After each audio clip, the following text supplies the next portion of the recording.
Traffic సమస్యను అధిగమించేందుకు అధికారులు చర్యలు చేపట్టినట్లు తెలిపారు. సీసీటీవీలు, డ్రోన్లతో ట్రాఫిక్ పర్యవేక్షిస్తున్నట్లు తెలిపారు. ఇప్పటికే అధికారులు ట్రాఫిక్ సమస్యలు తలెత్తకుండా పలు ప్రాంతాల్లో దారి మళ్లించారు. దీనికి సంబంధించి డీటెయిల్స్ తెలుసుకుందాం. శేఖర్ మనతో లైవ్ లో జాయిన్ అవుతున్నారు. శేఖర్, టోల్ ప్లాజాల దగ్గర ఎట్లాంటి రద్దీ కనిపిస్తోంది? రేపు ఇంకా పెరిగే అవకాశం ఉంది కదా, ఎలాంటి చర్యలు తీసుకుంటున్నారు?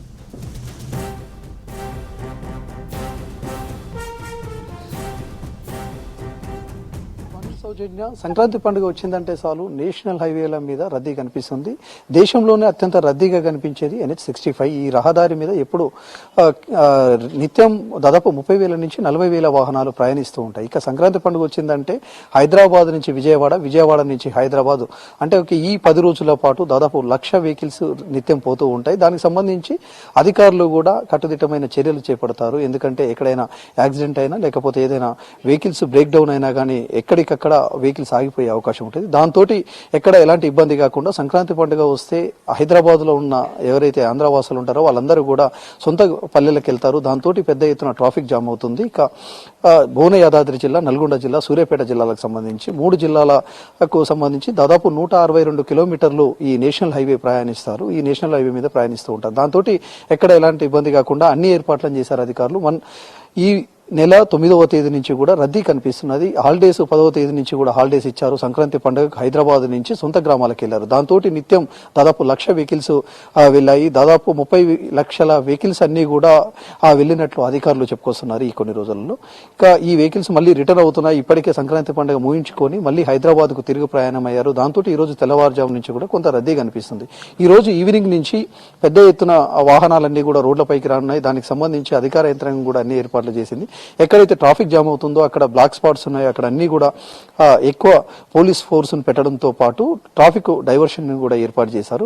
ప్రధానంగా కూడా NH65 కోదాడ నుంచి అటు రామోజీ ఫిల్మ్ సిటీ దాటే వరకు కూడా ఎక్కడ ట్రాఫిక్ ఇబ్బందులు కలగకుండా వెహికల్స్ మూవ్ అయ్యే విధంగా పోలీసులు 3 జిల్లాల పోలీసులు వివిధ శాఖలతోటి సమన్వయం చేసుకుంటూ ముందుకు పోతున్నారు. ఈసారి చూస్తే మాత్రం గతంలో సంక్రాంతి పండుగ వచ్చిందంటే వెహికల్స్ అన్ని కూడా ఆగి కొంత ఇబ్బంది అయ్యేది, ట్రాఫిక్ జామ్లు అయ్యేవి, ఇవన్నీ కూడా ఉండేది. కానీ ఈసారి చాలా క్లియర్ గా వాళ్ళు నిబంధనలు పెట్టారు. వెహికల్స్ ఎక్కడ ఆగకుండా కూడా ఎక్కడైతే రోడ్డు డ్యామేజ్ ఉంటుందో అక్కడ గుంతలన్నీ కూడా పూర్తి చేశారు. ఎక్కడైతే ట్రాఫిక్ ఆగుతుందని అనుకుంటున్నారో అక్కడ ఆల్టర్నేటివ్ వాళ్ళ ప్రయాణాన్ని కూడా కొనసాగే విధంగా కూడా ఏర్పాటు చేశారు పోలీసులు. దాంతో ఇక్కడ ముందు సంక్రాంతి పండుగకు వెళ్లేటప్పుడు ఎక్కడ కూడా ఎలాంటి ఇబ్బంది కాకుండా కొంత స్లో అయిన వెహికల్స్ తప్ప ఎక్కడ కూడా ఇబ్బంది కాలేదు, ట్రాఫిక్ జామ్లు కూడా కాలేదు. కాకుండానే పోలీస్ యంత్రాంగం అన్ని శాఖల సమన్వయంతో ముందుకు పోయింది. ఇక రిటర్న్ లో కూడా ఎక్కడ ఇబ్బంది కాకుండా అన్ని ఏర్పాట్లు చేశారు. ప్రధానంగా కూడా కోదాడలో ఎంటర్ అవుతారు ఏపీ నుంచి. దాంతో ఎక్కువ ట్రాఫిక్ జామ్ NH65 కనుక పైన ట్రాఫిక్ జామ్ అయితే అటు సూర్యాపేట కావచ్చు, నల్గొండ, పెద్ద కాపర్తి, చిట్యాల, చౌటుపల్ ఇక్కడ ప్రధానంగా కూడా కొన్ని వర్క్స్ నడుస్తున్నాయి. ఆ వర్క్స్ నడిచే దగ్గర ట్రాఫిక్ మొత్తం కూడా 2 లైన్లలో వచ్చే వెహికల్స్ మొత్తం కూడా ఒక లైన్ లో వస్తుంది. దాంతో కొంత ట్రాఫిక్ ఉండే అవకాశం ఉంది. అక్కడ ఎక్కడ ఇబ్బంది కాకుండా ఒకేసారి కనుక వెహికల్స్ రోడ్డు పైకి వస్తే ట్రాఫిక్ డైవర్షన్ పెట్టారు. కోదాడ నుంచి హుజూర్ నగర్, మిర్యాలగూడ నుంచి నాగార్జున సాగర్ మాల్ మరిగూడ నుంచి ఔటర్ రింగ్ రోడ్ ఎక్కే విధంగా ట్రాఫిక్ డైవర్షన్ చేశారు. ఇక భారీ వాహనాలను అవసరమైతే తప్ప రోడ్డుపైకి రావద్దు, ఒకవేళ వాళ్ళకు ఇబ్బంది లేకపోతే వెహికల్స్ మొత్తం కూడా ఆపుకోవాలని చెప్పేసి కూడా పోలీసులు సూచన చేశారు. ఇక వచ్చే వెహికల్స్ కూడా ఎక్కడ ఇబ్బంది కాకుండా డైవర్షన్ చేశారు. మరోవైపు గుంటూరు నుంచి వచ్చే వెహికల్స్ ఏవైతే ఉంటాయో దామర్చర్ల నుంచి మిర్యాలగూడ నుంచి మళ్ళీ నాగార్జున సాగర్, మల్లెపల్లి, అదేవిధంగా మాల్మరిగూడ నుంచి ఔటర్ రింగ్ రోడ్డుకు వెళ్లే విధంగా ప్లాన్ చేశారు పోలీసులు. ఎక్కడ కోదాడ కావచ్చు, కోదాడ నుంచి వచ్చే వెహికల్స్ సూర్యాపేట దగ్గర కావచ్చు, అదే సూర్యాపేట దగ్గర ఫ్లైఓవర్ వర్క్స్ నడుస్తున్నాయి. అదేవిధంగా చిన్న కాపర్తి, చిట్యాల ఇక్కడనే ప్రధానంగా కూడా ట్రాఫిక్ కొంత ఆగే అవకాశం ఉంది. ఎందుకంటే రోడ్డు అభివృద్ధి పనిలో భాగంగా ఫ్లైఓవర్ వర్క్ నడుస్తుంది. దాదాపు 70% వర్క్ కూడా పూర్తయింది. దాంతో అక్కడ సింగిల్ రోడ్డు ఉంటుంది. ఒకేసారి వచ్చిన వాహనాలన్నీ కూడా ఆగిపోతాయి. ఎందుకంటే రెగ్యులర్ గా 30-40 వేల వెహికల్స్ వచ్చేటప్పుడు ఎలాంటి ఇబ్బంది ఉండదు. కానీ ఒకేసారి రోడ్డు పైకి 1,00,000 వెహికల్స్ పైన రావడంతో కొంత స్లోగా మూవ్మెంట్ ఉంటుంది. దాంతో ఎక్కడికక్కడ ఆగిపోయే అవకాశం ఉంటుంది. దాంట్లో వృద్ధులు ఉంటారు, చిన్నపిల్లలు, హెల్త్ ఇష్యూస్ ఉన్న వాళ్ళు ఉంటారు. కొంత ఇబ్బంది పడే అవకాశం ఉంటుంది. గంటల తరబడి ట్రాఫిక్ లో కొంత ఇబ్బంది పడే అవకాశం ఉంటుంది. దాన్ని దృష్టిలో పెట్టుకుని ట్రాఫిక్ డైవర్షన్ పెట్టారని చెప్పేసి కూడా నల్గొండ ఎస్పీ శరత్చంద్ర పవార్, అదేవిధంగా సూర్యాపేట ఎస్పీ నరసింహన్తో పాటు అటు భువన యాదాద్రి జిల్లాకు సంబంధించిన ఎస్పీ అక్షయ్ కుమార్ కూడా ఎప్పటికప్పుడు ఇదంతా కూడా మానిటరింగ్ చేస్తున్నారు. ఎక్కడ ఇబ్బంది కాకుండా ఈసారి మాత్రం పకడ్బందీగా వాళ్ళు వెహికల్ మూవ్మెంట్ ఉండే విధంగా ప్లాన్ చేశారు. మరోవైపు ఈసారి ఒకవేళ చిట్యాల దగ్గర దగ్గర ఎక్కడైతే ఫ్లైఓవర్ వర్క్ నడుస్తుందో అక్కడ కూడా ఇబ్బంది అయితే చిట్టాల ఫ్లైఓవర్ దాటగానే మళ్ళీ పెద్ద కాపర్తి దగ్గర కూడా సేమ్ సిచ్యువేషన్ ఉంటుంది. దాంతో భువనగిరి వైపు కూడా ట్రాఫిక్ ని డైవర్ట్ చేసే విధంగా చూస్తున్నారు. మరోవైపు గుంటూరు నుంచి వచ్చే వెహికల్స్ ఒకవేళ నాగార్జున సాగర్ నుంచి క్రాస్ అయినా కానీ తిప్పర్తి, అదేవిధంగా నల్గొండ కేంద్రానికి వచ్చి నల్గొండ నుంచి మునుగోడు, నారాయణపూర్, అదేవిధంగా చౌటుపల్కు వెళ్లే విధంగా డైవర్ట్ చేశారు ట్రాఫిక్ ని. ఎక్కడ ఇబ్బంది కాకుండా మాత్రం ప్లాన్ చేశారని చెప్పుకోవచ్చు. మరోవైపు ఈ నేషనల్ హైవేకు సంబంధించి కూడా చాలా చోట్ల విస్తరణ పనులతో పాటు గుంతలు ఉండేది. దాంతో నేషనల్ హైవే అథారిటీకి సంబంధించిన సభ్యులు ఎవరైతే ఉంటారో వాళ్ళని పిలిపించుకొని అక్కడ గుంతలున్న మొత్తం కూడా పూడ్చివేయడంతో పాటు రోడ్డుకు సంబంధించి బ్లాక్ స్పాట్స్ ఉంటాయి. దాదాపు ఒక నల్గొండ జిల్లాలోనే 17 బ్లాక్ స్పాట్స్ ఉన్నాయి. మొత్తం ఓవరాల్ గా 69 బ్లాక్ స్పాట్స్ ని నేషనల్ హైవే మీద పోలీస్ యంత్రాంగం గుర్తించింది. ఎక్కడైతే బ్లాక్ స్పాట్స్ ఉంటాయో అక్కడ కొంత ట్రాఫిక్ ఆగే అవకాశం ఉంటుంది. ప్రమాద హెచ్చరికల బోర్డుతో పాటు అదనపు ఫోర్స్ ను ఏర్పాటు చేశారు. ఇక్కడ ఇంకా మరోవైపు ఏవైతే టెక్నాలజీని పూర్తిగా కూడా పోలీస్ యంత్రాంగం ఉపయోగించుకుంటుంది ఈ సంక్రాంతి పండుగకు సంబంధించి ట్రాఫిక్ ఇబ్బందులు కాకుండా పోలీసులు చేయలేని ఎక్కడ పూర్తిగా రోడ్డు మీద 162 కిలోమీటర్లు ఉంటుంది. దాంట్లో ఎక్కడైనా ట్రాఫిక్ జామ్ కావచ్చు, వెంటనే వాళ్ళు డ్రోన్ కెమెరాల ద్వారా అక్కడ ట్రాఫిక్ ఎంత దూరం ఉన్నది, అదేవిధంగా ఎన్ని వెహికల్స్ ఉన్నాయి, అక్కడ ఉన్న ఇబ్బందులు ఏంటి, డ్రోన్ కెమెరా ద్వారా పసిగడతారు. వెంటనే అక్కడ ఉన్న పోలీస్ యంత్రాంగాన్ని అప్రమత్తం చేయడం, లేకపోతే ట్రాఫిక్ ని డైవర్ట్ చేయడం. ఒకవేళ అది కూడా కుదరకపోతే చాలా చోట్ల కూడా హోల్డింగ్ పాయింట్స్ అని పెట్టారు. హోల్డింగ్ పాయింట్స్ వద్ద వెంచర్లు పెద్ద ఏవైతే ఉంటాయో ఆ వెంచర్ల వద్ద హోల్డింగ్ పాయింట్స్ వద్ద పక్కకు వెహికల్స్ ఆపుకొని కొన్ని వెహికల్స్ మూవ్మెంట్ అయిన తర్వాత వాళ్ళు వెళ్లే విధంగా ప్లాన్ చేశారు.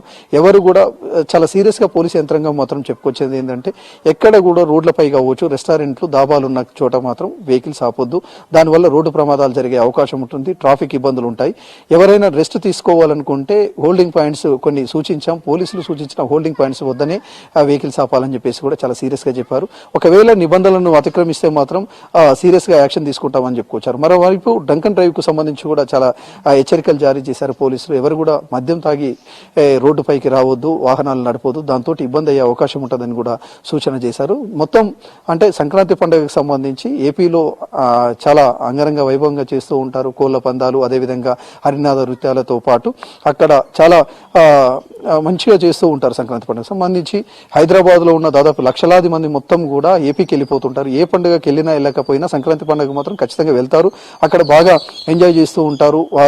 దాదాపు 4 రోజుల పాటు వాళ్ళు పిండి వంటలు, లేడీస్ అయితేనేమో పిండి వంటలకు సంబంధించి కావచ్చు, వీటన్నిటి మీద వాళ్ళు ఎంజాయ్ చేస్తూ ఉంటారు. మరోవైపు జెంట్స్ మాత్రము కోళ్ల పందాలతో పాటు హరినాథ నృత్యాలు ఇట్లా వాళ్ళు చాలా సంక్రాంతి పండుగను బాగా చేసుకుంటూ ఉంటారు. దాంతో ఎక్కువ మంది, దాదాపు లక్షల మంది అక్కడికి తరలిపోతూ ఉంటారు.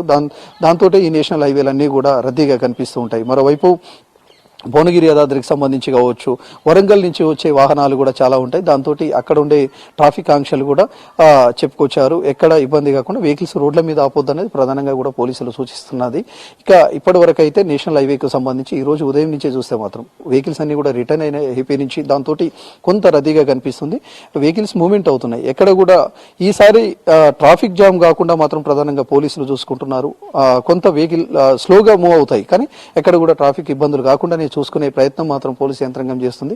వాళ్ళు సూచించిన మేరకు గనక వాహనదారులు గనక వెళ్తే ఎక్కడ ఇబ్బంది కాదనేది ప్రధానంగా కూడా చెప్పుకొస్తున్నారు. అటు 3 జిల్లాల సంబంధించిన పోలీసు యంత్రాంగంతో పాటు వివిధ శాఖల సమన్వయంతో మాత్రం ఇప్పుడు ట్రాఫిక్ సంబంధించి మాత్రం క్లియర్ గా వాళ్ళు ఇన్స్ట్రక్షన్స్ ఇచ్చారు. దాన్ని ఫాలో కావాలని కూడా చెప్పుకొస్తున్న పరిస్థితి కనిపిస్తుంది. ఈ రోజు ఈవినింగ్ కెల్లా పెద్ద ఎత్తున వెహికల్స్ వచ్చే అవకాశం ఉంది.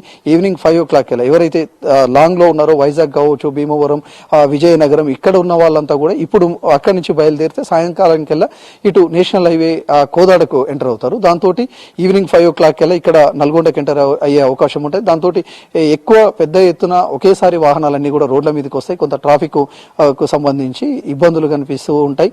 అదేవిధంగా హెవీ వెహికల్స్ కు సంబంధించి మాత్రం హోల్డ్ చేసే ప్రయత్నం అయితే చేస్తూ ఉన్నారు. ఈ సంక్రాంతి పండుగకు సంబంధించి ఈ రోజు, రేపు, అదేవిధంగా మండే మార్నింగ్ వరకు కూడా, మండే మార్నింగ్ 8, 7 వరకు కూడా పెద్ద ఎత్తున వాహనాలన్నీ కూడా రోడ్ల మీద ఉంటాయి. దాంతో ఇసుక అయితే రాలన్నంత వెహికల్స్ అక్కడ కనిపిస్తూ ఉంటాయి నేషనల్ హైవే మీద. దానికి సంబంధించి ఎక్కడ ఇబ్బంది కాకుండా ప్రయాణికులకు అన్ని చర్యలు తీసుకున్నారు. మరోవైపు జిల్లా కలెక్టర్లు మాత్రం వచ్చే లక్షలాది మంది ప్రయాణిస్తూ ఉంటారు. దాంతో హెల్త్ ఇష్యూస్ ఉన్న వాళ్ళు ఎవరైనా ఇబ్బంది పడతారనే దాంతో ప్రతి 5 కిలోమీటర్లకు ఒక చోట మెడికల్ కు సంబంధించిన కిట్లు పాయింట్స్ ఏర్పాటు చేశారు. అక్కడ ఒక డాక్టర్ తో పాటు మెడికల్ సిబ్బంది కూడా ఎప్పటికప్పుడు వాళ్ళకి కావాల్సిన ఎమర్జెన్సీ మెడిసిన్స్ ఏవైతే ఉంటాయో ఆ మెడిసిన్స్ మొత్తం కూడా అక్కడ అందుబాటులో ఉంచారు.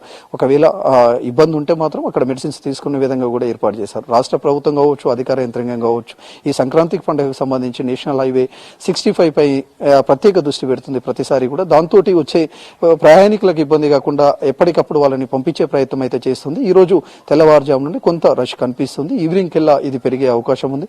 వచ్చే వాహనాల రద్దీని బట్టి మాత్రం వాళ్ళు డైవర్షన్స్ ప్లాన్ చేసుకుని, పోలీసులు ఏవైతే డైవర్షన్స్ ప్లాన్ చేసుకున్నారో దాన్ని ఇంప్లిమెంట్ చేసే అవకాశం అయితే కనిపిస్తుంది. Soujanya. Right Shekhar, thank you.